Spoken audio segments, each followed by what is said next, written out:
En Berlín, el profesor Roland Hetzer del Instituto Alemán de Cardiología corrige un defecto del tabique interventricular de una niña de 10 meses.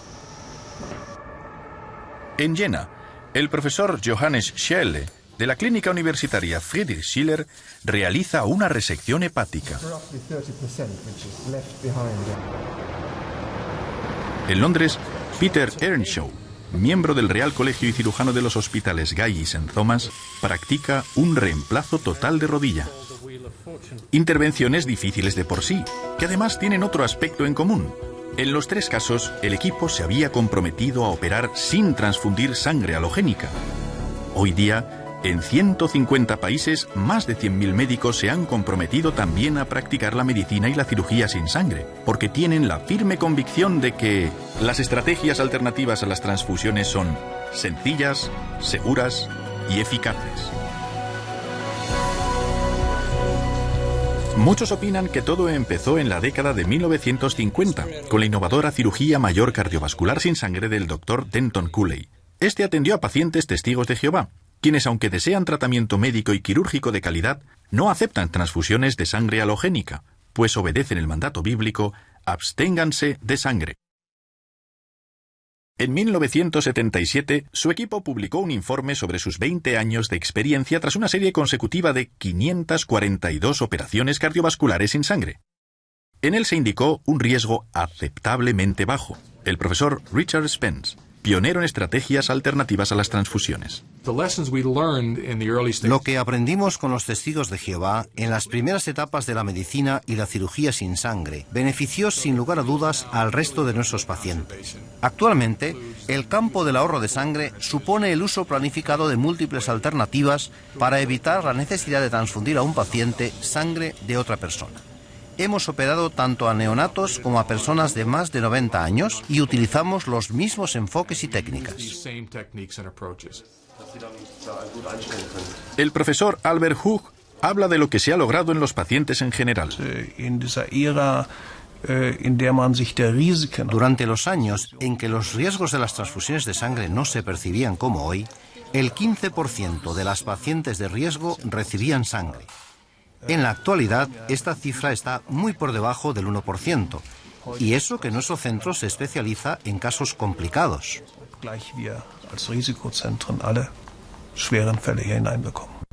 Ya hemos reducido nuestro índice de transfusiones en las operaciones de reemplazo de rodilla y de revisión de reemplazo entre un 5 y un 8%. Lo ideal sería reducirlo a 0. El profesor Hetzer destaca una de las razones de tal objetivo.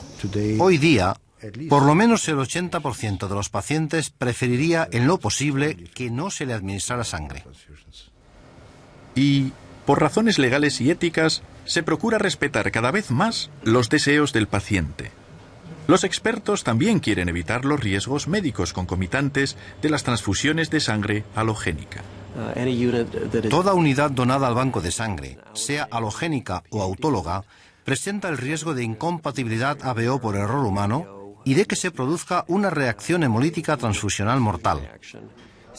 Entre los efectos secundarios se cuenta la transmisión no solo de infecciones virales de las que todo el mundo habla, como el VIH o la hepatitis B o C, sino también de nuevos virus que imperan en la población donante. Y las transfusiones de sangre constituyen cada vez más una vía de contagio de enfermedades parasitarias. El impacto de la inmunomodulación transfusional en la salud pública es muy difícil de evaluar. Y calculamos que en Estados Unidos tal vez mueran anualmente de 10.000 a 50.000 pacientes por causas relacionadas con la inmunomodulación transfusional.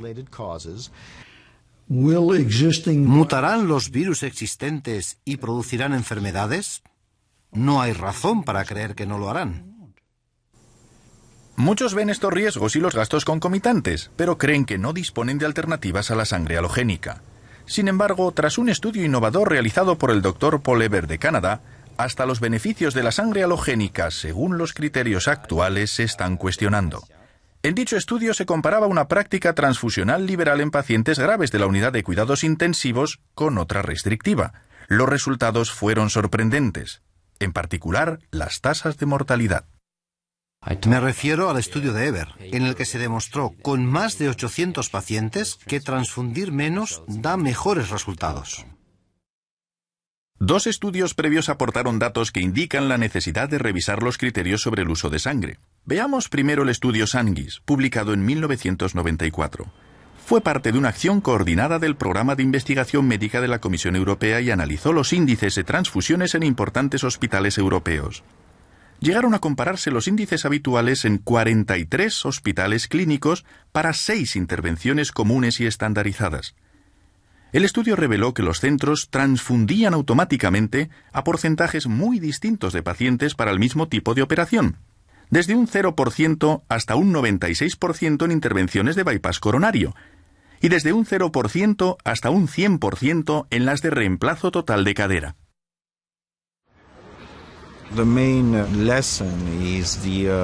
Lo que se destaca es la variabilidad de la práctica transfusional entre un centro y otro para la misma operación.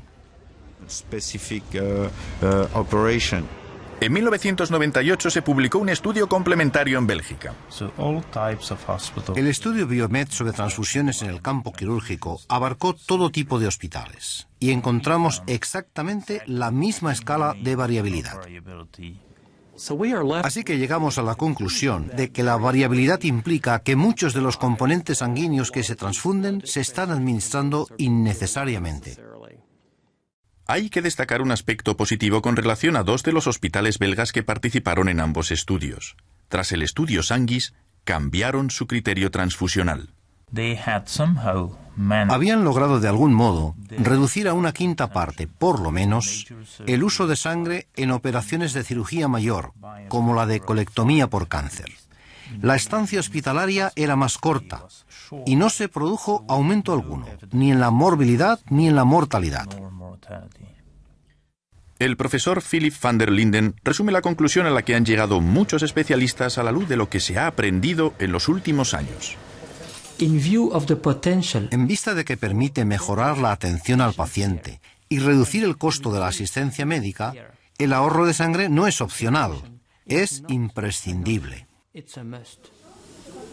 Ahora bien, ¿en qué radica la eficacia de un programa de alternativas a las transfusiones? En que exista una labor de equipo, dicen los expertos. Francamente, tiene que haber colaboración. Ha de ser una labor de equipo y debe adaptarse al estado del paciente, así como al tipo de operación. Algunas técnicas son adecuadas para ciertos procedimientos y ciertos cirujanos, y no para otros. Las diversas técnicas alternativas a las transfusiones podrían dividirse en 3 principios básicos, 3 pilares. La planificación preoperatoria supone reconocer que el paciente no tiene suficientes eritrocitos endógenos para la operación planeada. Y esto no solo depende del hematócrito, sino además del volumen sanguíneo estimado del paciente, la pérdida de sangre prevista en operaciones de este tipo y también el umbral de transfusión que se considera razonable o tolerable para el paciente en cuestión. El primer pilar corresponde a una adecuada tolerancia a la anemia. Esto implica reconsiderar el criterio estándar sobre el tratamiento de la anemia. Hay quienes todavía consideran como umbral de transfusión para todo paciente un hematócrito del 30% o un nivel de hemoglobina de 10 gramos por decilitro, cifras que se remontan a un artículo de Adams y Landy publicado en 1942. Estoy totalmente convencido de que los mágicos 10 gramos no tienen razón de ser. Nuestra experiencia con los testigos de Jehová nos ha hecho ver que, en primer lugar, no necesitamos los niveles de hemoglobina que antes creíamos esenciales. No debería existir una regla rígida o un umbral de transfusión. En algunas operaciones se puede anestesiar al paciente, según el caso, con una hemoglobina de solo 2 o 3 gramos si es necesario. Todos los médicos con experiencia recalcan la importancia de mantener la normovolemia mediante la simple restitución del volumen sanguíneo. Si este es adecuado, el consumo de oxígeno se mantiene dentro de un amplio margen de niveles de hemoglobina. Según el profesor van der Linden, Los dos mecanismos principales para mantener una oxigenación tisular adecuada son el aumento del gasto cardíaco y el aumento de la extracción tisular de oxígeno.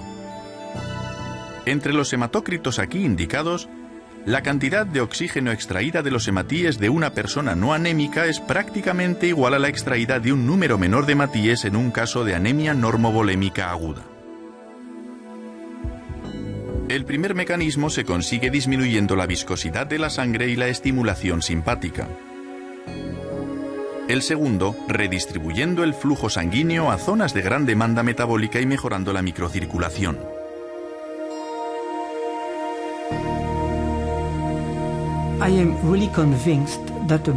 Estoy plenamente convencido de que un mayor conocimiento del mecanismo que permite mantener la oxigenación tisular adecuada en un caso de anemia normovolémica aguda podría disminuir el riesgo de transfusión de sangre. ¿Qué experiencia ha habido con relación a este principio en particular?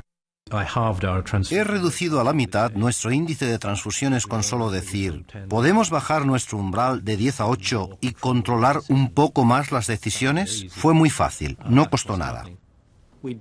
Sabemos que podemos permitir que los pacientes se adapten a niveles de hemoglobina relativamente bajos sin transfusiones de sangre.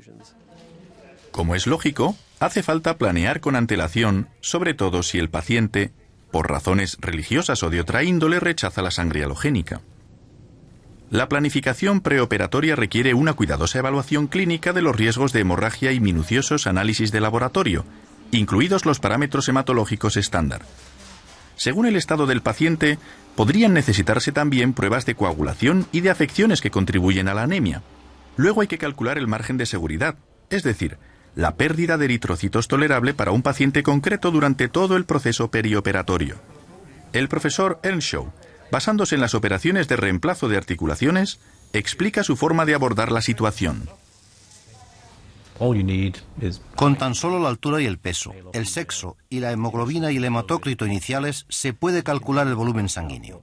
Luego, consultando los datos que se tengan, y cualquiera que haya practicado más de unas cuantas operaciones de este tipo debería poder referirse a ellas y ver cuál es la pérdida habitual, hay que averiguar la pérdida prevista para esa intervención en concreto. El último factor es ¿cuánto puede tolerar el paciente? En otras palabras, ¿hasta qué nivel puedo dejar que llegue? ¿Y si la pérdida de eritrocitos prevista es mayor que la tolerable? La pérdida de sangre tolerable puede incrementarse con solo reducir el umbral de transfusión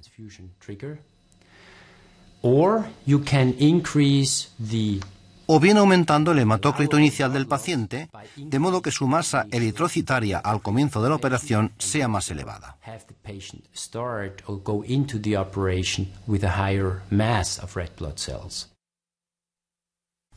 Varias de estas técnicas proactivas se pueden agrupar bajo el segundo pilar: optimizar la masa eritrocitaria.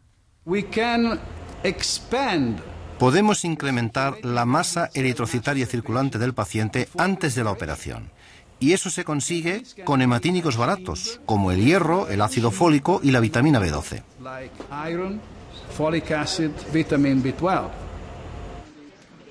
En ciertos casos puede utilizarse eritropoyetina recombinante, EPO, junto con hierro, para tratar la anemia o elevar el hematócrito preoperatorio hasta un nivel de entre 45 y 50%. La EPO suele empezar a administrarse de 10 a 21 días antes de la operación. La EPO, representada por pequeñas partículas, incrementa la producción de eritrocitos al fomentar la supervivencia, diferenciación y maduración de las células eritroides en la médula ósea.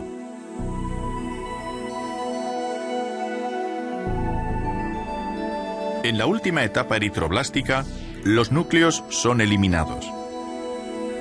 Finalmente, los eritrocitos son liberados en el torrente sanguíneo. Obsérvese cómo acelera la EPO la producción de eritrocitos. Con la eritropoyetina, además de incrementarse la masa eritrocitaria, suele ganarse una semana. Véase cómo el hematócrito sube relativamente más con la eritropoyetina, según cierto estudio. Y con la eritropoyetina podemos hacer que la hemoglobina circulante aumente 1 gramo por decilitro cada semana del tratamiento. El tratamiento con eritropoyetina humana recombinante también ha resultado eficaz como estrategia de ahorro de sangre, especialmente en intervenciones ortopédicas practicadas a pacientes anémicos. Y con ello me refiero a aquellos cuya hemoglobina inicial es inferior a 13 o cuyo hematócrito es inferior al 39%. Ahora utilizamos eritropoyetina en casos muy específicos, como por ejemplo, con los hijos de testigos de Jehová, a quienes empezamos a administrársela de 4 a 6 semanas antes de la operación. Se la damos 2 veces a la semana, a una dosis de 400 unidades por kilogramo. Si se combinan los dos principios, es decir, se aumenta el hematócrito preoperatorio y se disminuye el umbral de transfusión de sangre halogénica, es posible permitir que se produzca una pérdida de sangre aún mayor sin la necesidad de transfundir sangre halogénica. Y esta pérdida de sangre admisible puede reducirse aún más con algunas técnicas quirúrgicas y anestesiológicas. De modo que hasta procedimientos complejos como la cirugía espinal y las reintervenciones a corazón abierto se practican habitualmente con un margen de seguridad aún más amplio, ofrecido por el tercer pilar de un protocolo alternativo a las transfusiones, que supone minimizar la hemorragia o recuperar la sangre perdida. Veamos algunas técnicas intraoperatorias eficaces. El posicionamiento del paciente es una técnica sencilla y eficaz para reducir la hemorragia. La presión venosa local cambia según la posición del campo operatorio con relación al corazón, y existe una correlación directa entre la reducción de presión y el ahorro de sangre. El posicionamiento adecuado del paciente es muy importante en la cirugía ortopédica y particularmente en la cirugía espinal. Al ejercerse presión en el abdomen y por tanto en las venas paravertebrales, aumenta la pérdida de sangre. Con el soporte adecuado para evitar la compresión abdominal, la pérdida disminuye. Para reducir la presión venosa en algunas intervenciones, también existe la opción de utilizar anestesia regional en lugar de general, como se muestra aquí antes de una cesárea. Otra técnica es la de mantener la normotermia, especialmente durante operaciones largas. Si la temperatura del paciente desciende 1 o 2 grados, se observa que las plaquetas y los factores de coagulación no desempeñan bien su función, por lo que es esencial mantener a los pacientes normotérmicos. La normotermia es vital, por eso mantenemos la temperatura de nuestro quirófano a 27 grados en las operaciones de cirugía mayor, lo que a veces resulta incómodo para los cirujanos y hasta para el anestesiólogo, pero es muy bueno para el paciente. El cuerpo del paciente se puede calentar de modo más directo con un traje térmico o mantas térmicas. Incluso existen máquinas sencillas para calentar los fluidos antes de su infusión. Luego está la hemodilución. Los principios de la hemodilución, en lo que se refiere a la reducción de la pérdida de sangre, son bastante sencillos. Si se extrae sangre al paciente inmediatamente antes o después de la anestesia y se reemplaza con fluidos acelulares, entonces cuando el paciente sangre durante la operación, la pérdida de hematíes será menor. Por cada 100 mililitros de sangre completa perdida en el caso de un paciente con un hematócrito del 27%, se perderán 27 mililitros de hematíes, en lugar de los 45 que se hubieran perdido de haber comenzado con un hematócrito del 45%. Además, la hemodilución es un procedimiento aceptado por bastantes testigos de Jehová. La hemodilución es, desde luego, económica, pero no solo eso. También es beneficiosa para el paciente, pues mejora la reología de la sangre, como lo demuestran muchos estudios. Otra técnica alternativa a las transfusiones en ciertas operaciones es la de inducir hipotensión para disminuir la presión arterial media intraoperatoria. Normalmente se utiliza un fármaco que reduce la resistencia vascular sistémica. Con esta técnica se suele evitar hasta el 50% de la pérdida de sangre. Los anestesiólogos recomiendan cautela al combinar la hipotensión con la hemodilución porque la hipotensión puede afectar la redistribución normal del flujo sanguíneo. Un aspecto decisivo que requiere habilidad y paciencia es la meticulosidad en la hemostasia y la técnica quirúrgica. Enseño a los internos a hacer una ligera incisión, abrirla y cauterizar todos los vasos. La técnica básica para controlar el sangrado consiste en ligar los vasos, todos ellos, hasta digamos los de 1 milímetro de diámetro. Si sigue habiendo algo de sangrado, hay técnicas de coagulación, la mejor de las cuales en este momento es la del coagulador de rayo argón. Lo usamos habitualmente en los trasplantes hepáticos. Los agentes hemostáticos también son de ayuda. Hay 2 tipos de agentes. Los generales, que se administran por vía intravenosa, como el ácido tranexámico o la aprotimina. Y los cirujanos también tienen la posibilidad de utilizar colas tópicas para controlar mejor el sangrado en el campo operatorio.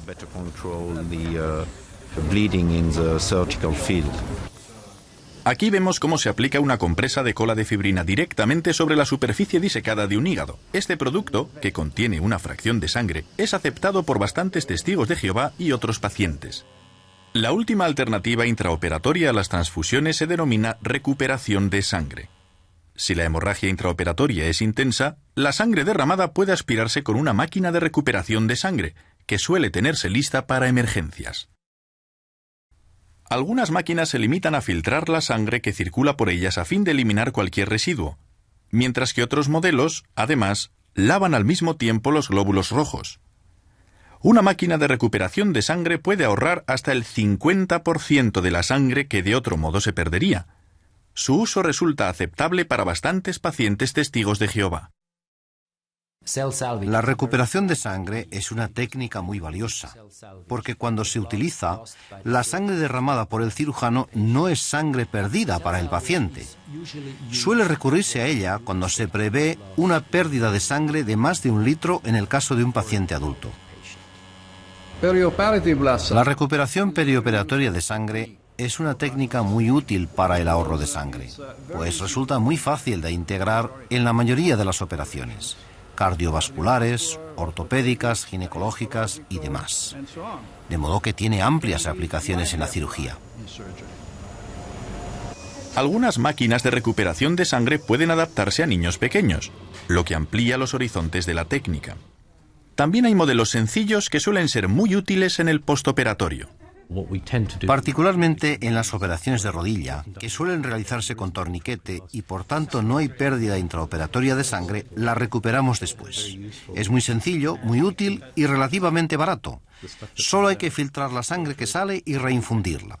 Llevamos unos 4 años haciéndolo y estamos muy satisfechos con la tasa de éxito.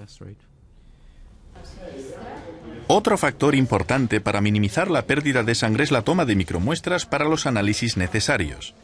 Dicha medida es de importancia capital en el preoperatorio y el postoperatorio de bebés, así como de adultos anémicos. El profesor Michael O'Bladen aborda el problema que presentan los bebés prematuros. Le decimos al médico la cantidad de sangre que realmente hace falta y que no saque más. Antes la idea era, en caso de duda, sacar medio mililitro más. Ahora ya no hablamos de mililitros, hablamos de microlitros. Cada muestra extraída consta en la historia clínica del bebé, de modo que todos son conscientes de la cantidad acumulativa de sangre extraída. El profesor Ernest Moore lo recomienda para los adultos. Si se suman todas las muestras de sangre, es sorprendente la cantidad que se extrae en una semana en la unidad de cuidados intensivos. Con las micromuestras podemos reducir notablemente los centímetros cúbicos de sangre destinada a los análisis. A los médicos que defienden las estrategias alternativas a las transfusiones se les suele preguntar si estas son aplicables en el caso de traumatismos y demás urgencias médicas. Con los pacientes que han sufrido traumatismos o una gran pérdida inesperada de sangre, lo prioritario es actuar deprisa. La primera estrategia debe ser cortar la hemorragia, sea por medios quirúrgicos o de otro tipo. La segunda es que uno puede aplicar estos métodos terapéuticos, como la recuperación de sangre, en determinadas circunstancias y rescatar la sangre del paciente.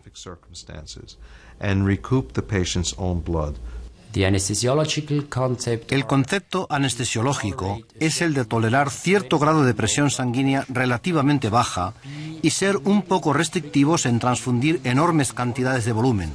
sobre todo antes de haber controlado la fuente quirúrgica de sangrado, o sea, antes de haber localizado y detenido las hemorragias quirúrgicas.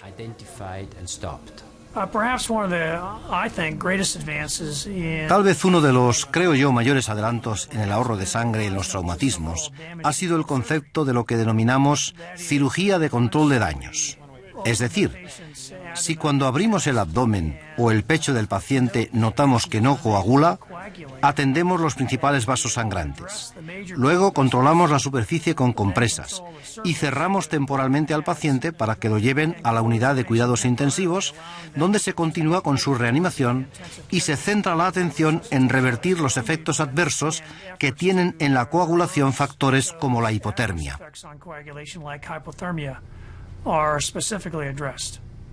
En los traumatismos, el recalentamiento es muy importante, porque la hipotermia prolongada obstaculiza la coagulación y, por tanto, la pérdida de sangre es mayor. El profesor Moore resume otras medidas eficaces. Al pasar a la unidad de cuidados intensivos, donde los problemas son más complejos, opino que el uso de la eritropoyetina se hace aún más imperioso en los casos de traumatismo. A los pacientes testigos de Jehová les administramos sin demora eritropoyetina y hierro tan pronto como llegan al hospital. Puede que también efectuemos una evaluación preventiva de los órganos sólidos mediante radiología intervencionista y que recurramos a la embolización de arterias que no experimentan hemorragia activa, pero corren el riesgo de experimentarla más adelante.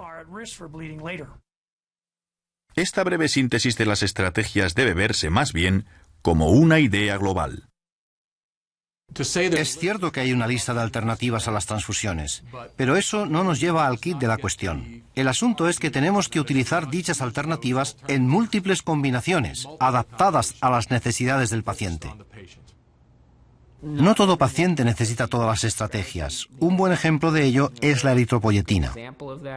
El Dr. Todd Rosengart ha publicado 2 importantes estudios sobre múltiples métodos de ahorro de sangre en operaciones de bypass coronario realizadas sin transfusiones de sangre halogénica. En un estudio con 50 pacientes testigos de Jehová y 100 de la población general, vimos que con nuestra estrategia de ahorro de sangre, la estancia hospitalaria era más corta y el costo inferior. Todo muestra que la medicina avanza a pasos agigantados en este nuevo milenio. Mientras tanto, creo que todos los médicos deberían interesarse por las estrategias de ahorro de sangre, pues hay pruebas de peso de que con ellas se puede reducir la morbilidad y la mortalidad, y también el costo. Cuanta menos sangre se transfunda en un programa quirúrgico dado, mayor es su calidad.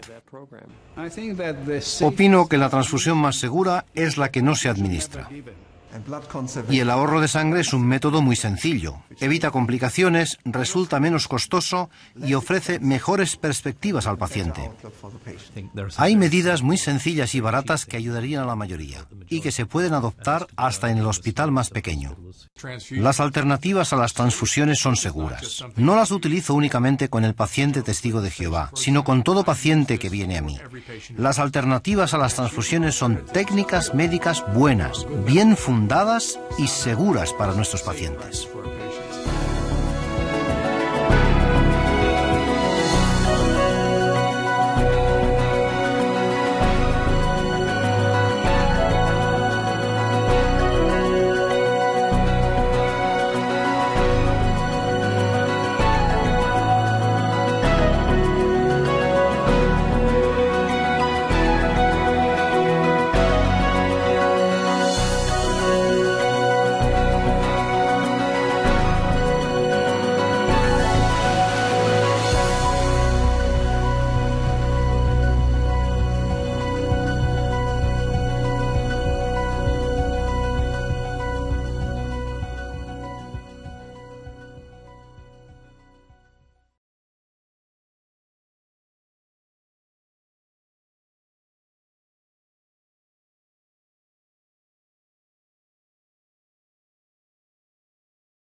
En este nuevo milenio, las presiones sobre los sistemas de salud van en aumento.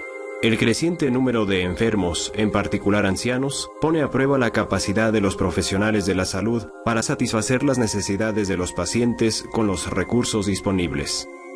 Y cada vez se oyen más argumentos jurídicos y éticos en favor de que los pacientes tengan mayor participación al elegir su tratamiento. Esta situación afecta en particular a un sector importante de la asistencia médica. Los médicos estamos cada vez más convencidos de que nuestro criterio sobre las transfusiones de sangre debe reconsiderarse. Hoy día, por lo menos el 80% de los pacientes preferiría que no se le administrara sangre. Los titulares de prensa así lo indican. Tanto a médicos como a pacientes les inquietan las complicaciones transfusionales, la escasez de sangre y la seguridad de los hemoderivados. Por citar un ejemplo, la Organización Mundial de la Salud calcula que las transfusiones e inyecciones contaminadas provocan en el mundo unos 5 millones de infecciones por el virus de la hepatitis C cada año. Las gestiones de los sistemas de salud nacionales por aumentar la seguridad de sus reservas de sangre han hecho que el costo de esta se dispare. Hace 2 años nos costaba unos 63 euros la unidad de sangre transfundida. Ahora nos cuesta 142. El tratamiento de los efectos secundarios de las transfusiones ha incrementado aún más los costos. Estos costos, indirectos y retardados, son enormes y desde luego elevan considerablemente el costo de la unidad de sangre. También hay que tomar en cuenta los miles de millones de euros o dólares que se han pagado como indemnización a los receptores de sangre contaminada y a los familiares que les sobreviven. En vista de los riesgos y los costos de las transfusiones a los que la sociedad se enfrenta, ¿existe un método mejor?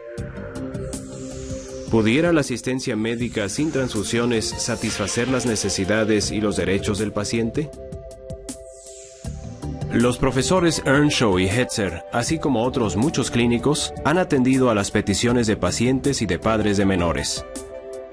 Veamos 3 ejemplos de operaciones complejas realizadas sin transfusiones. La cirugía a corazón abierto suele representar un gran reto.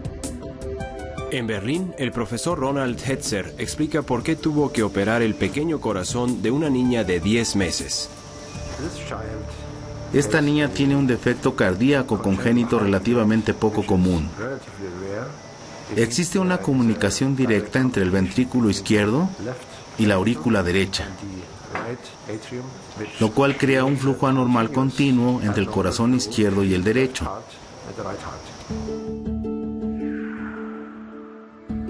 Para corregir el defecto y normalizar el flujo sanguíneo, solo hubo que detenerle el corazón por 26 minutos.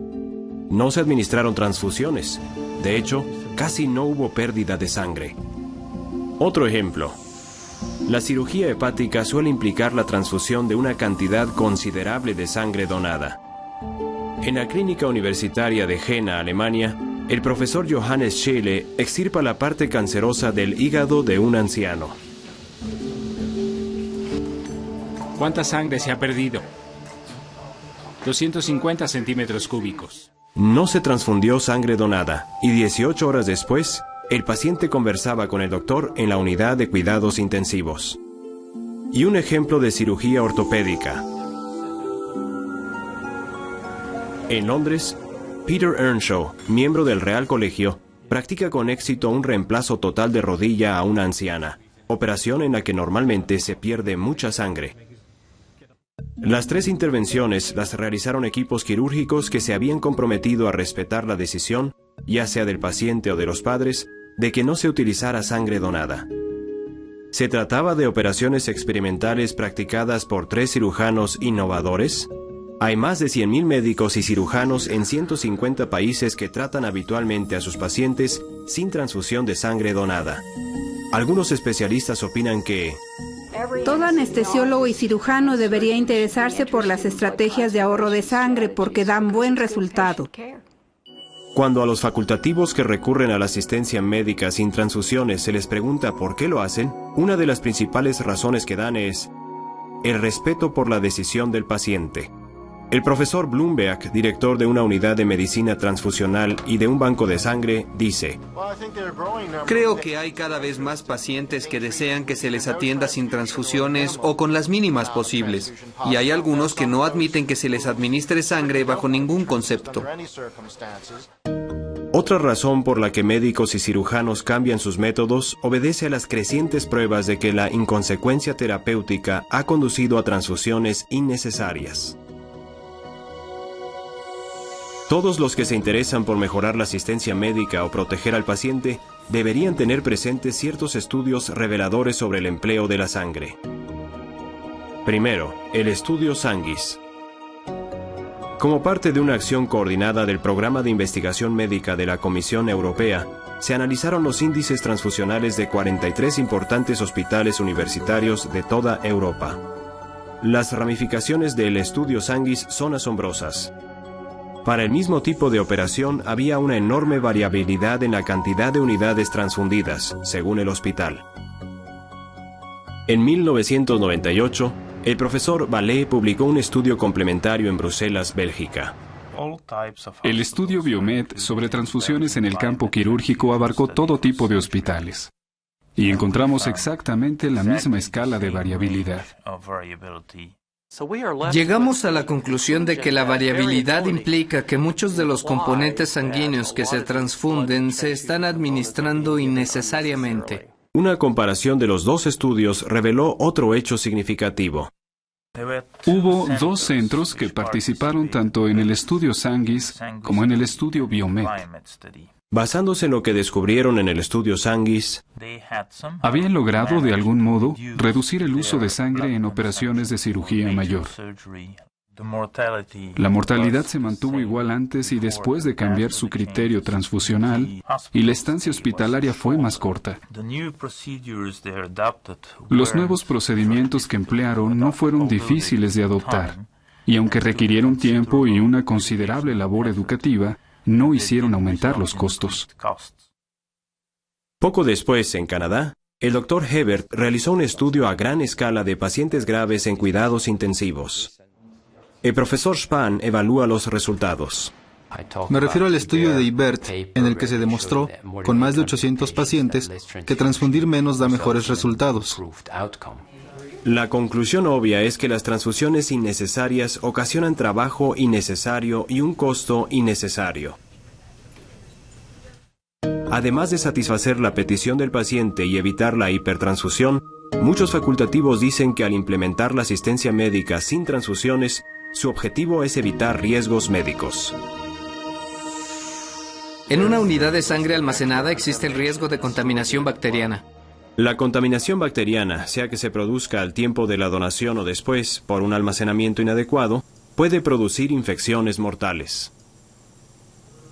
Por otra parte, pese a las mejoras en los análisis, las infecciones virales siguen representando una grave amenaza. A los especialistas les preocupa lo que sucederá en el futuro. ¿Mutarán los virus existentes y producirán enfermedades? No hay razón para creer que no lo harán. El problema de la sangre contaminada es que parece que siempre nos lleva ventaja. Además, las transfusiones de sangre provocan en el receptor un estado de inmunosupresión que ocasiona más infecciones postoperatorias, así como una recidiva tumoral más pronta y frecuente.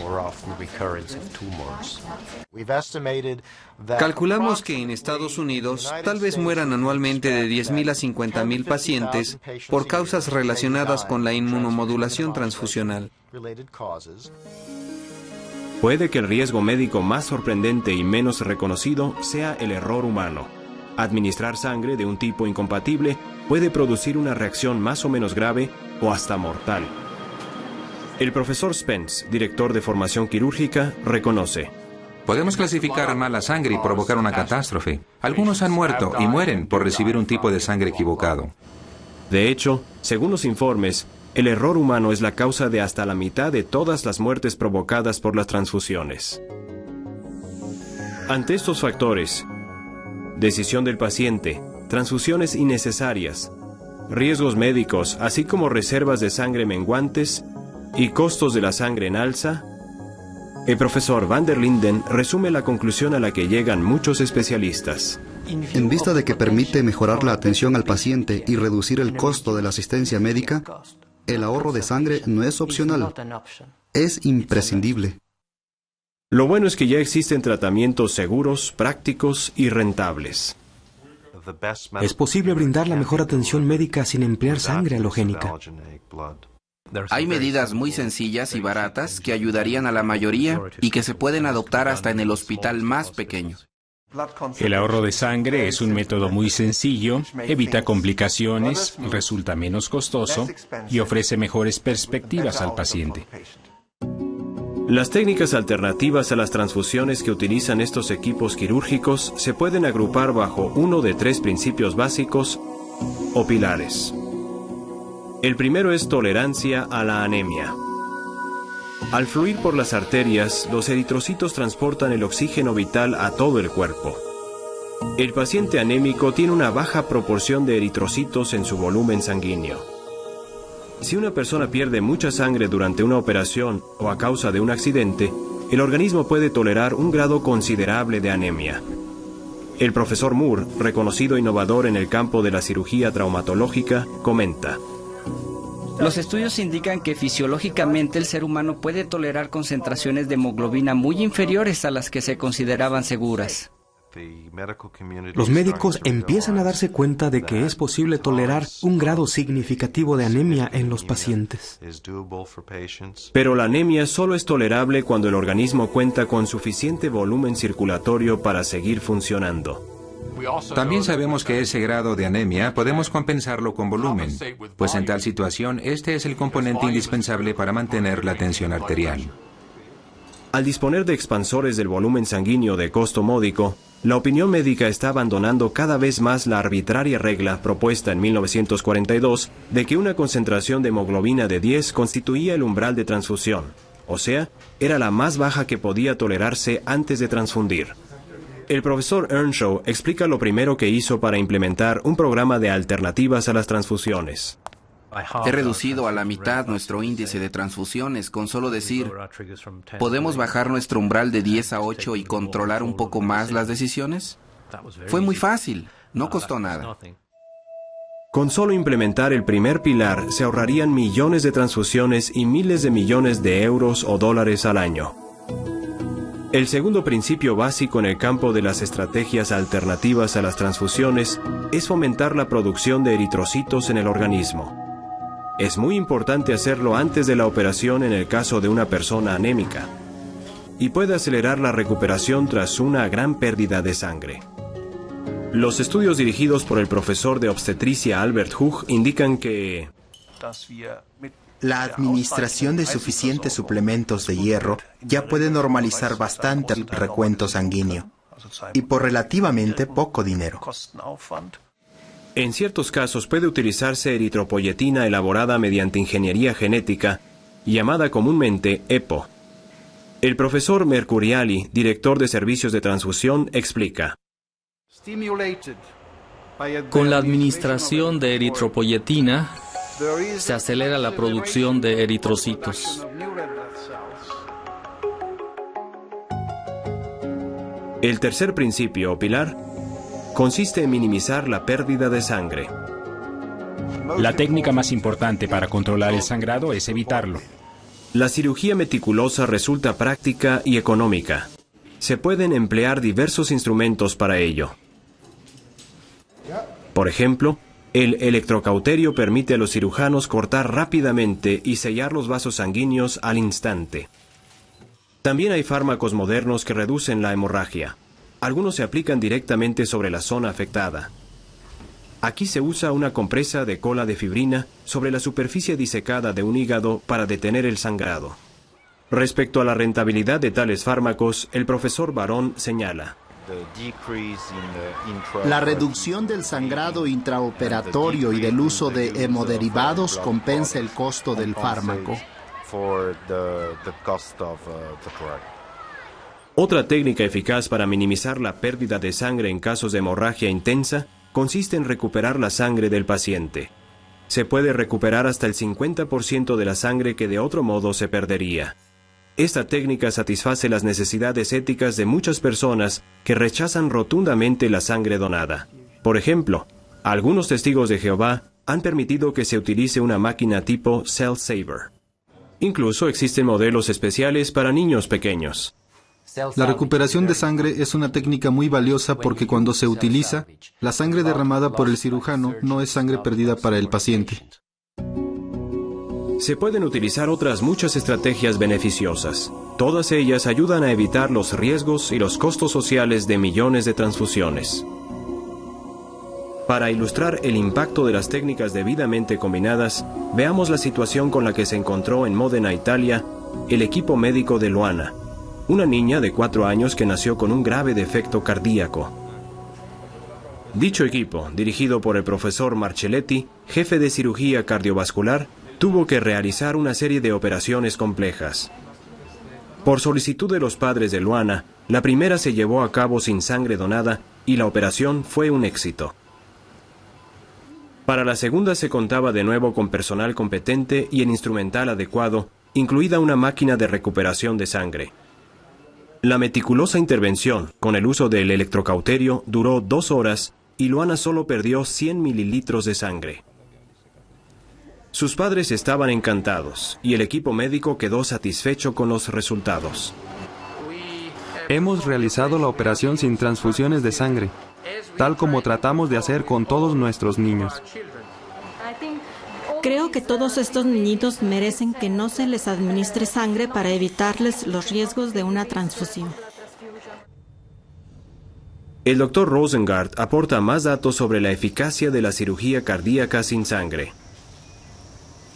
En un estudio con 50 pacientes testigos de Jehová y 100 de la población general, vimos que con nuestra estrategia de ahorro de sangre, la estancia hospitalaria era más corta y el costo inferior. Aunque muchos clínicos crean que ciertas situaciones requieren obligatoriamente sangre, ¿qué opinan los que tienen experiencia en el empleo de alternativas a las transfusiones en casos de extrema urgencia? Primero, el punto de vista de un anestesiólogo. Lo primero que debe hacerse es detener la hemorragia, sea quirúrgicamente o por otros medios. Es importante actuar con rapidez y tener presente que los tratamientos pueden utilizarse incluso en casos de traumatismo. Ahora, el punto de vista de un cirujano. En todo caso de traumatismo con una pérdida significativa de sangre, siempre preparo el equipo de recuperación. En uno de los centros traumatológicos más concurridos de Estados Unidos, el profesor Cohn, jefe de traumatología y cuidados intensivos quirúrgicos, dice sobre los pacientes que rechazan sangre donada. Aquí atendemos a más de 3,000 pacientes al año que son testigos de Jehová y les practicamos entre 250 y 275 operaciones de cirugía mayor. Y no hemos visto que se haya prolongado la estancia hospitalaria ni que haya aumentado la mortalidad. De hecho, parece que ha disminuido un poco. En vista de estos hechos, muchos médicos concluyen que, en general, la asistencia médica sin transfusiones es rentable. Una de las virtudes de las alternativas a las transfusiones es que las más eficaces suelen ser las más baratas. La sangre es un producto costoso. Desde que adoptamos las nuevas técnicas, hemos reducido en un 70% los gastos en concepto de transfusiones para el programa de trasplante hepático. Y eso equivale a centenares de miles de libras al año, una cantidad muy superior al costo de los fármacos, tratamientos y métodos mecánicos que empleamos para reducir la pérdida de sangre. Es más una cuestión de dedicación que de técnicas. Se han obtenido resultados similares sin recurrir a maquinaria costosa. Además de ahorrar dinero y satisfacer las necesidades físicas de los pacientes, la asistencia médica sin transfusiones aporta otro beneficio. Es un beneficio ético, pues respeta la libertad que tiene la persona de aceptar o rechazar un tratamiento en particular. Uno de los principios fundamentales de la atención médica de calidad es respetar los deseos del paciente. El profesor Harding, que enseña ética a estudiantes de medicina y derecho, dice: Hoy día debemos vincular el deber ético de no hacer daño, de procurar que el paciente resulte lo más favorecido posible, con otro deber, el de respetar su autonomía, respetar sus opiniones y decisiones. En la Universidad de Glasgow, Sheila McLean, profesora de Derecho y Ética Médica, resume así la cuestión. Los médicos tienen la obligación absoluta, tanto legal como ética, de respetar la decisión del paciente. Tocante al concepto jurídico denominado derechos del paciente, el profesor Guillot, fundador del Instituto de Derecho Sanitario de la Universidad de Neuchâtel, dice: Opino que el derecho primordial de todo paciente es el derecho a la autodeterminación. Esto es, el de decidir lo que se hará con su cuerpo.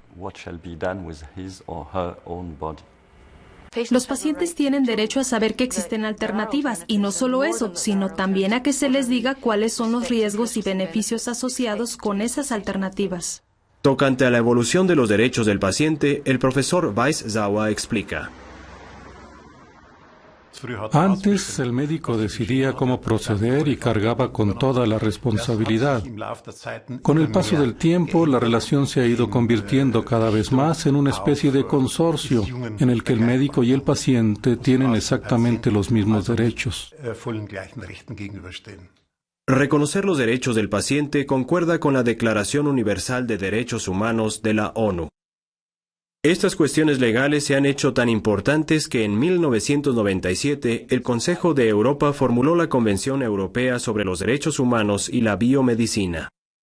El artículo 5 declara: una intervención solo podrá efectuarse después de que la persona afectada haya dado su libre e informado consentimiento. El principio del consentimiento informado indica que el paciente tiene el derecho de aceptar o rechazar cualquier tipo de intervención médica, como por ejemplo una transfusión de sangre. El artículo 6 trata una cuestión delicada con estas palabras: la opinión del menor será tomada en consideración como un factor que será tanto más determinante en función de su edad y su grado de madurez. No hay duda de que los menores, en sentido legal, pueden tomar decisiones sobre su tratamiento y su salud, y a menudo, en el caso de los adolescentes, están capacitados para hacerlo. En términos prácticos, ¿cómo se protege la libertad de elección de los pacientes y los padres? Si el médico no ve la manera de satisfacer los deseos del paciente tocante a cierta alternativa a las transfusiones de sangre, debería tratar de enviarlo a uno de sus colegas o a otro centro hospitalario donde se emplee dicha alternativa.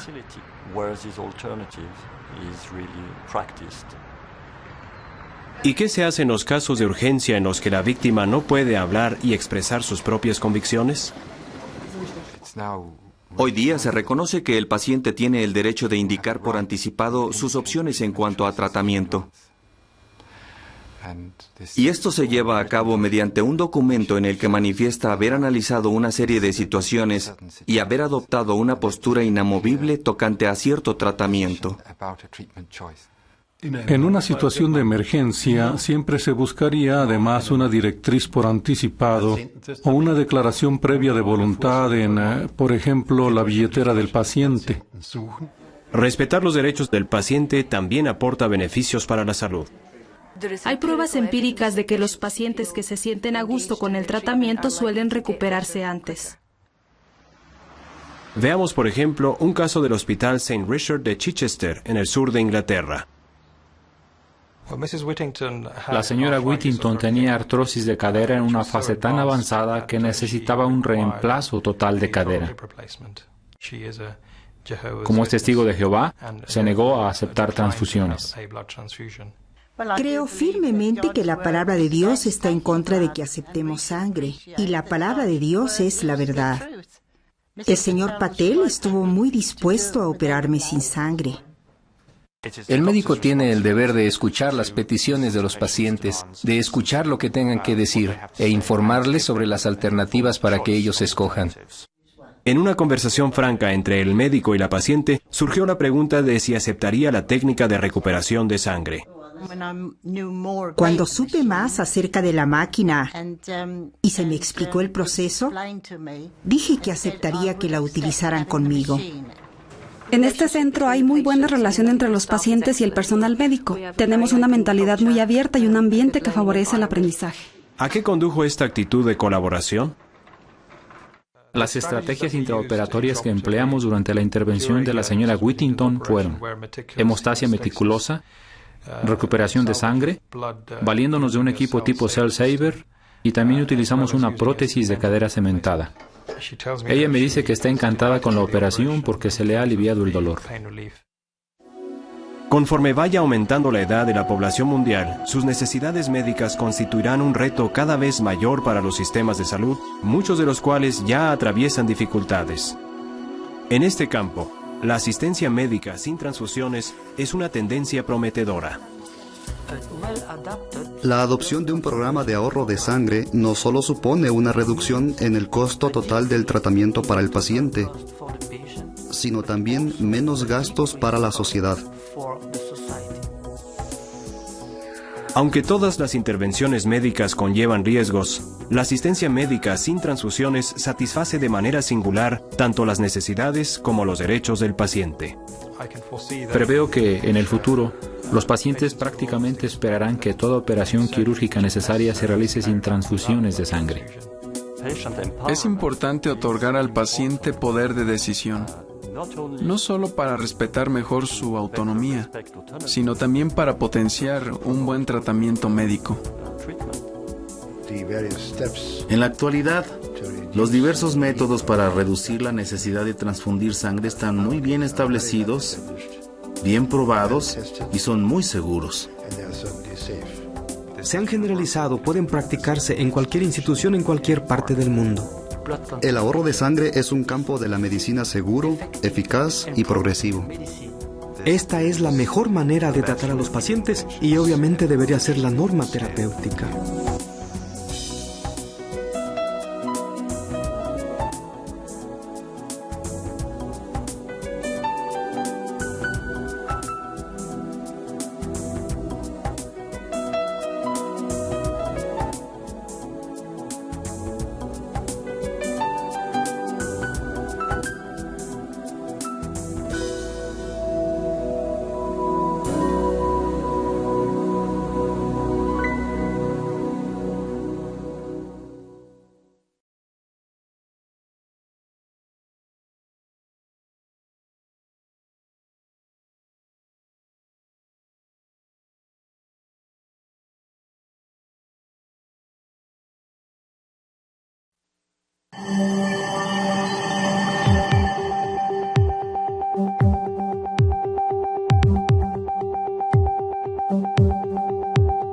Dorothy McPhee tiene un problema médico mortal, una arteria que puede reventar en cualquier momento.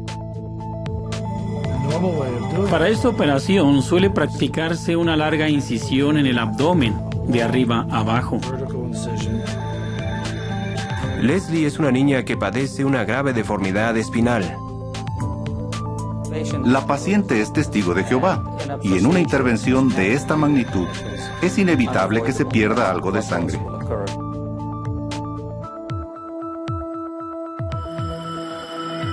Las dos pacientes necesitan una operación, pero en ambos casos sus creencias religiosas les impiden aceptar sangre.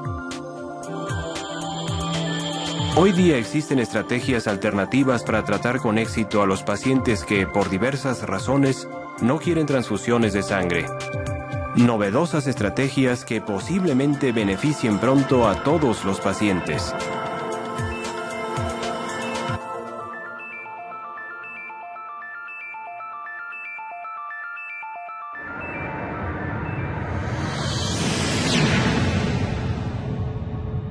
En los albores del siglo XXI, la sociedad se está diversificando cada vez más. En todo el mundo, la gente está en contacto con diversas lenguas, costumbres, culturas y creencias religiosas.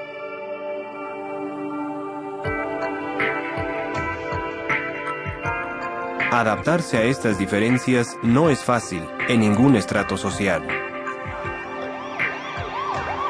Y supone un reto singular para la comunidad médica.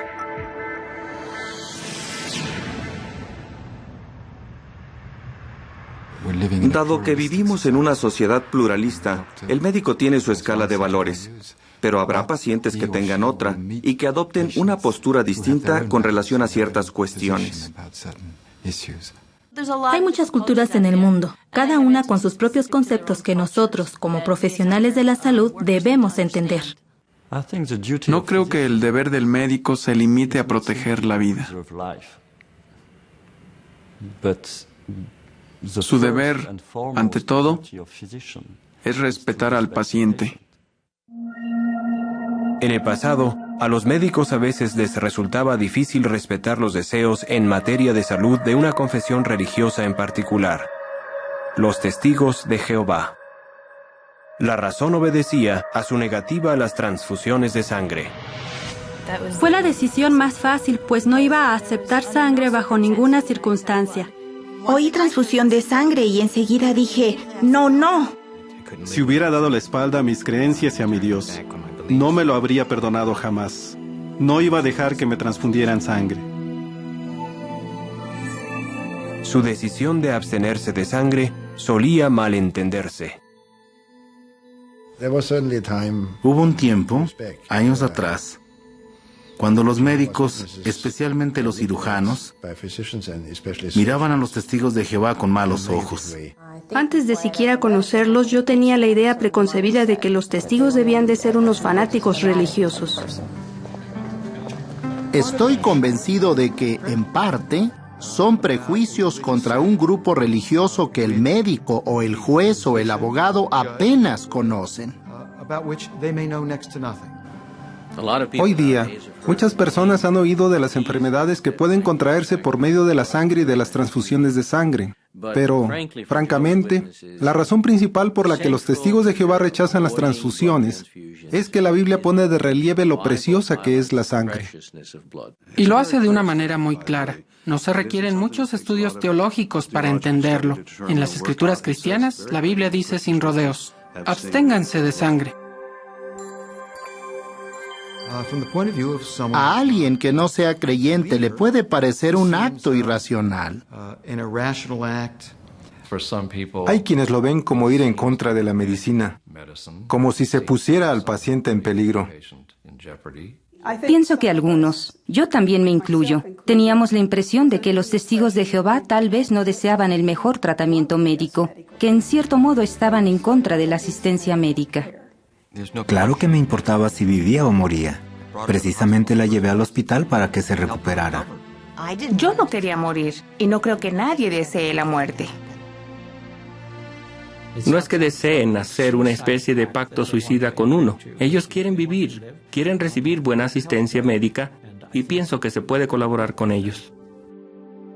Me di cuenta de que deseaban recibir la mejor atención médica posible, pero sin sangre. Creo que debemos esforzarnos por eliminar el concepto de que los testigos de Jehová constituyen un grupo aparte.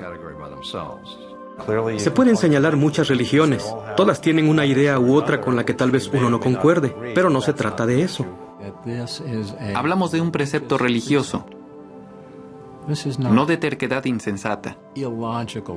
Es una creencia religiosa. Y tal como yo respeto las creencias de muchas otras religiones, opino que también debo respetar esta.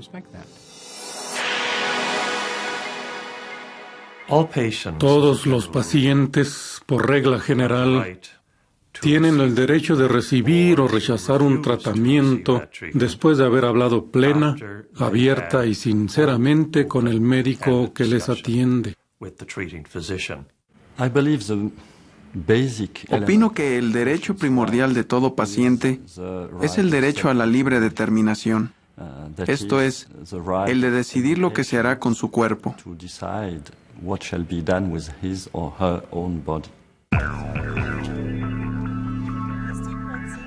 Pese a los derechos de los pacientes, hay quienes ven irracional que se rechace un tratamiento médico que, según ellos, salva vidas. Es un error equiparar la negativa a un tratamiento con un suicidio, es decir, con la acción de quitarse voluntariamente la vida. Siempre existe la duda justificada de si el enfermo es competente, pero el mero hecho de rechazar una transfusión no lo hace incompetente. No veo que rechazar un tratamiento sea irresponsable o irracional. Pienso que si una persona opta por no tomar cierta pastilla o porque no se le administre determinado fluido, está en su derecho. Tenemos pacientes que dicen que no quieren estar conectados a un respirador, que no quieren ser intubados. Es muy común que los enfermos de cáncer rechacen un tipo de tratamiento u otro. No quieren quimioterapia, no quieren cirugía radical. Así que estoy acostumbrado a que los pacientes rechacen ciertos tratamientos. No lo tomo como un insulto personal. Estos hechos quedan a menudo eclipsados por noticias que afirman que alguna persona falleció debido a no haber aceptado sangre. Decir que alguien ha muerto por rechazar sangre es una afirmación engañosa y muy imprecisa. Es simplificar demasiado la tragedia.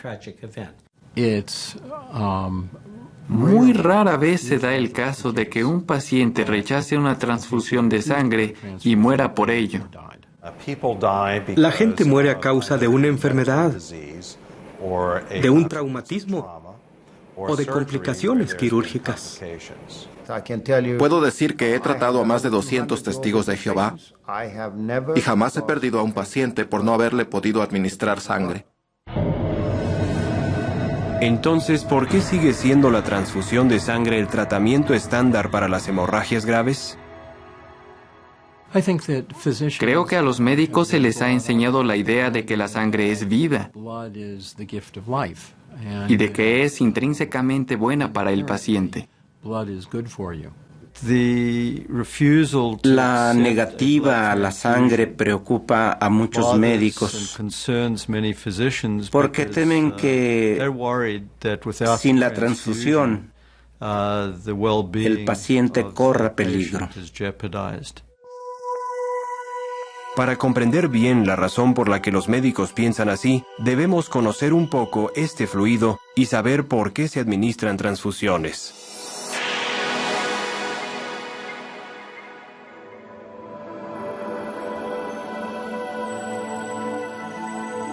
La sangre circula por el cuerpo a través de una complejísima red de vasos venosos y arteriales.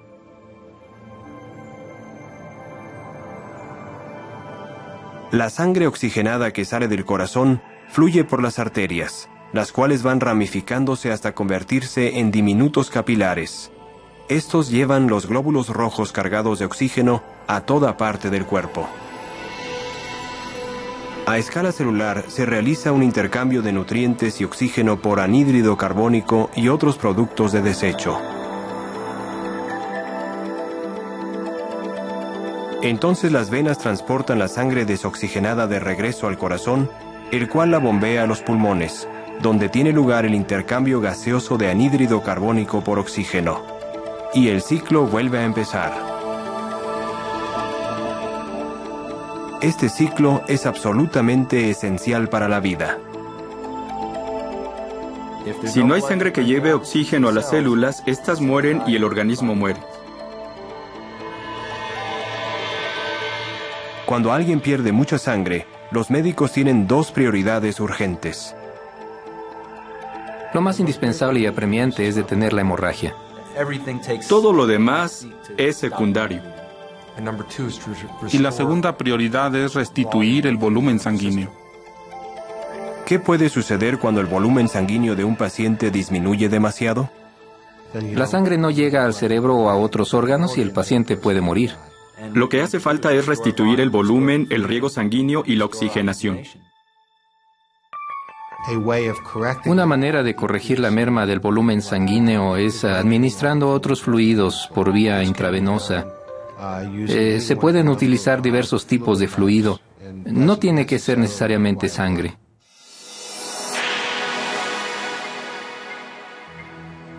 Cada vez son más los pacientes que deciden rechazar las transfusiones de sangre por razones personales. Cuando se le pregunta al paciente la noche antes de la operación si en caso de poder escoger optaría por evitar las transfusiones de sangre, la respuesta es siempre afirmativa. Yo diría que hoy día, por lo menos el 80% de los pacientes preferiría, en lo posible, que no se le administrara sangre.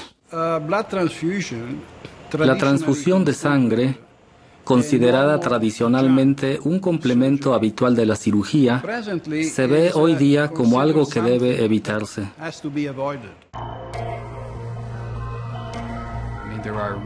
Las transfusiones comportan verdaderos riesgos.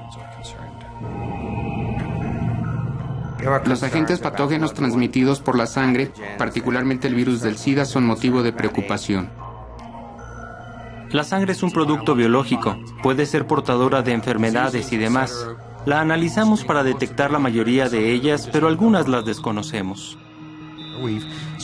Hemos visto aparecer algunas enfermedades nuevas y terribles, como el SIDA, que probablemente no existían en el pasado. Nadie sabe si la próxima enfermedad aparecerá dentro de 10 semanas, 10 años o un siglo. La hepatitis C y la hepatitis B se transmiten por la sangre y los costos sociales son muy altos. Se producen reacciones transfusionales. Son muy raras, pero pueden ser peligrosas o hasta mortales. Podemos clasificar mal la sangre y provocar una catástrofe. Algunos pacientes han muerto y mueren por haber recibido un tipo de sangre equivocado.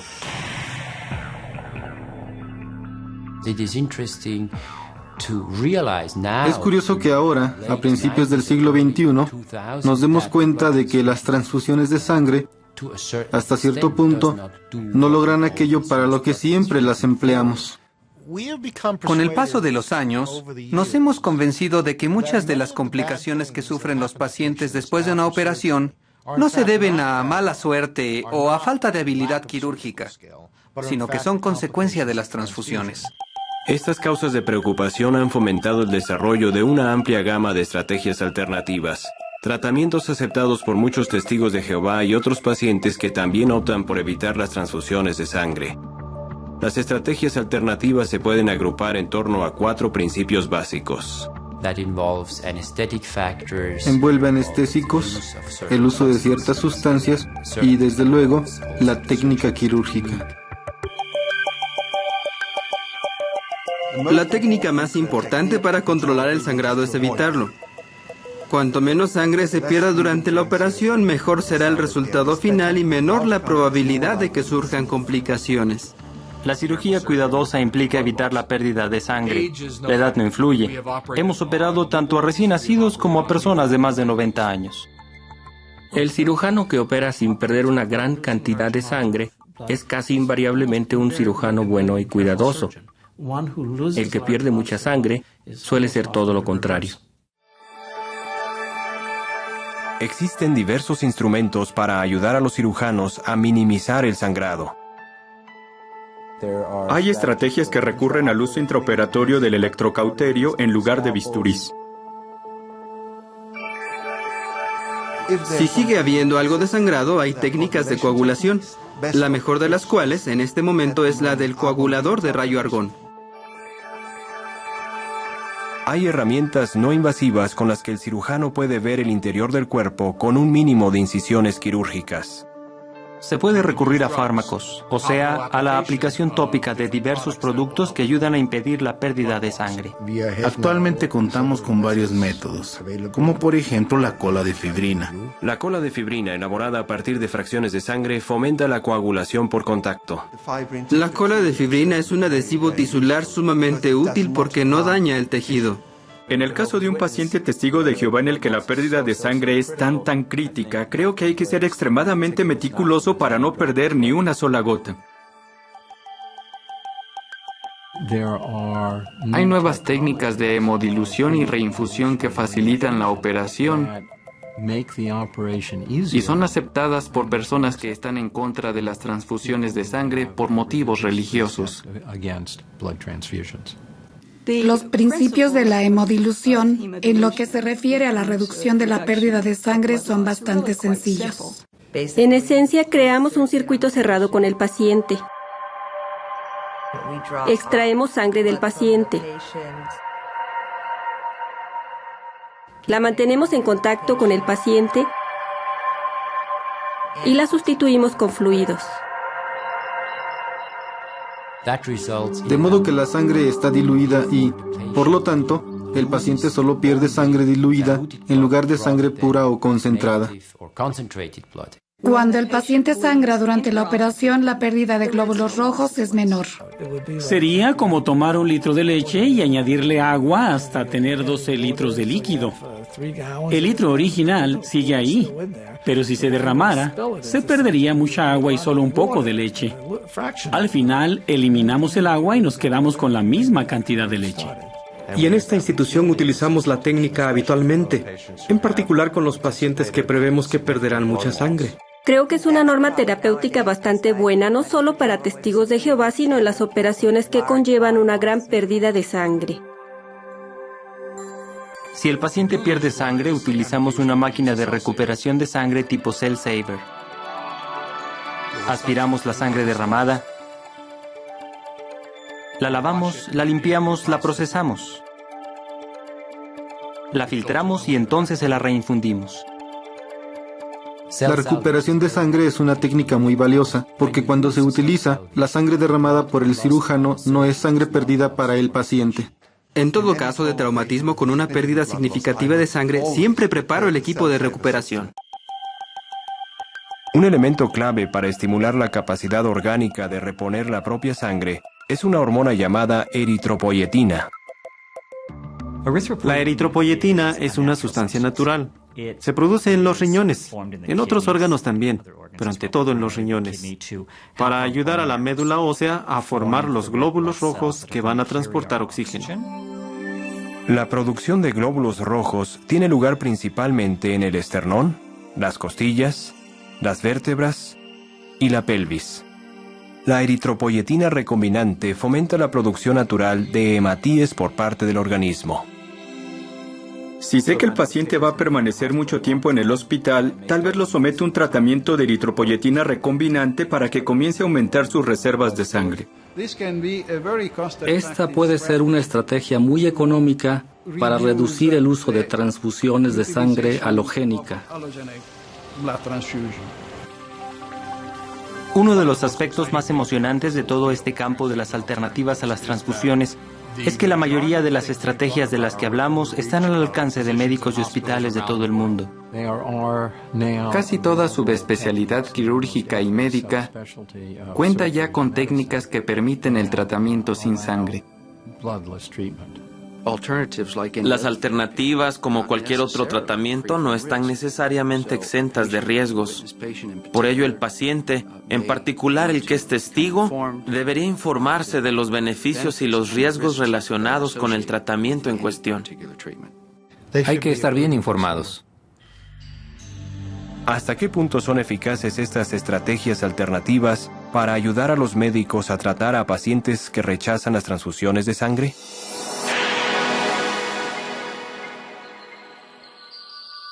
Leslie Lacks acababa de empezar la escuela primaria cuando se descubrió que sufría una deformidad espinal degenerativa.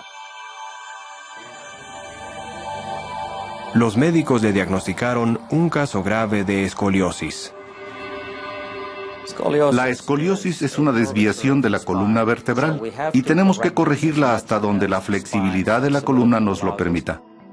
Al ver que con un aparato ortopédico no se corregía la desviación, los médicos recomendaron una operación quirúrgica extensa. Esencialmente consiste en implantar en la espalda del paciente una serie de ganchos de acero inoxidable y de varillas metálicas para enderezar la columna y dejarla alineada. La familia Lacks quería que la operación se realizara sin transfusiones de sangre. Así que buscaron un equipo quirúrgico con experiencia en el uso de técnicas operatorias sin sangre. Antes de la intervención, los médicos fortalecieron la sangre de Leslie administrándole hierro y eritropoyetina recombinante. Era esencial que practicáramos la operación sin perder demasiada sangre.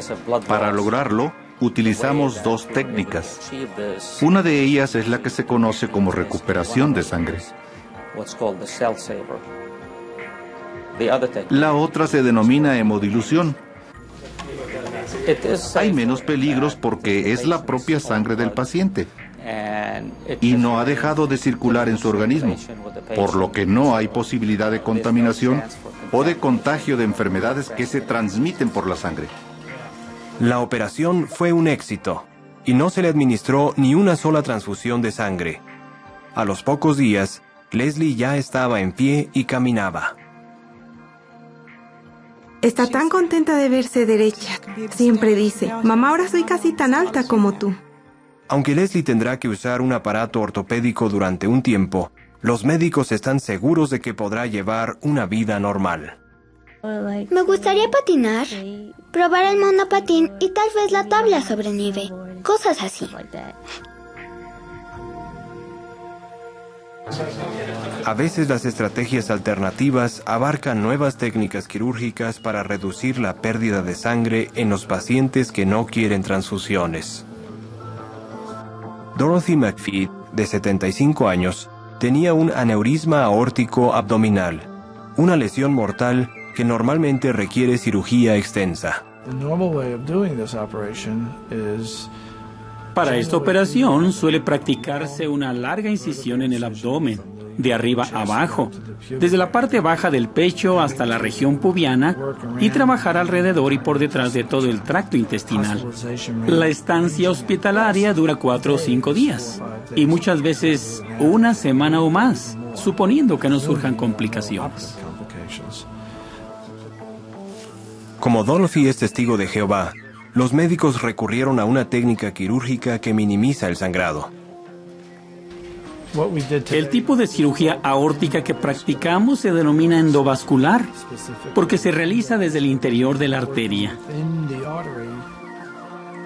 Por dicha arteria hacemos llegar los catéteres, los cables y todos los instrumentos hasta el aneurisma y entonces, mediante una técnica radiológica llamada fluoroscopía, podemos visibilizar el aneurisma. Los cirujanos que operaron a Dorothy insertaron una prótesis endovascular en forma de malla que les permitió reparar la aorta sin practicar una larga incisión que habría ocasionado mucha hemorragia. Una pequeña incisión en la ingle, todas las manipulaciones efectuadas a través de ella, un postoperatorio prácticamente sin dolor ni complicaciones y a las 24 horas, por lo general, en casa. Así que todos salen ganando. Me encuentro bien. Jamás me lo habría imaginado, pero así es. Dorothy fue dada de alta 2 días después de la operación y se recuperó bien.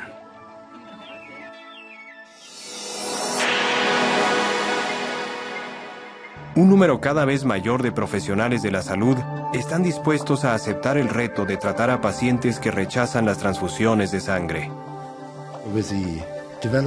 Con el desarrollo de todas esas técnicas, ya no hay nada realmente específico de los testigos de Jehová.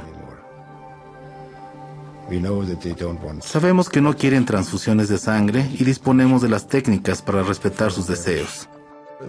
El hecho de que alguien no quiera transfusiones debería verse únicamente como una minúscula parte de toda la asistencia médica. Debe reconocerse y aceptarse. Ahora hay que prestarle el 99% restante de los cuidados. Pienso que podría compararse a un paciente que es alérgico a la penicilina. Nadie esperaría que el médico dijera, pues lo siento, pero no le puedo atender porque no puedo administrarle penicilina. No, lo que dice es, utilizaremos un tratamiento alternativo, le daremos otro antibiótico y pasa a tratar al paciente. Esta manera progresista de abordar la asistencia al paciente beneficia al público en general. Al no poder usar sangre con los testigos de Jehová, aprendimos la manera de evitarla en otras muchas situaciones. La verdad es que nos ha empujado en la dirección correcta. Las alternativas a las transfusiones son técnicas médicas buenas, bien fundadas y seguras para nuestros pacientes. De hecho, es una alternativa que debería estar al alcance de todos los pacientes. Lo que estamos hablando ahora acabará siendo intrascendente, porque de aquí a 5 o 10 años, la medicina y la cirugía sin sangre se habrá generalizado tanto que ya no será novedad. Los testigos de Jehová, por su postura religiosa, han tenido el privilegio singular de ayudar a los médicos a descubrir mejores maneras de tratar a los pacientes sin someterlos a los peligros de las transfusiones de sangre. Lo que he visto en mi propia experiencia es que han dado un nuevo rumbo a la profesión médica, hasta el punto de que ahora, con frecuencia, la norma terapéutica es tratar a los pacientes sin sangre. En todo el mundo ya hay unos 100,000 médicos que ofrecen sus servicios de medicina y cirugía sin sangre a todos los pacientes que no quieren transfusiones de sangre. Muchos expertos coinciden en que en el futuro próximo, la medicina y la cirugía sin transfusiones de sangre serán la norma terapéutica para todos los pacientes. Hoy día existen técnicas en casi toda subespecialidad quirúrgica y médica que permiten el tratamiento sin sangre. En general, estamos dejando atrás las transfusiones.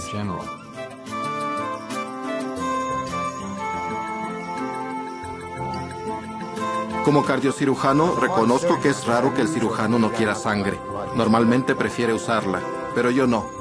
Yo me siento muy orgulloso cuando el paciente sale del quirófano y no ha recibido ninguna transfusión.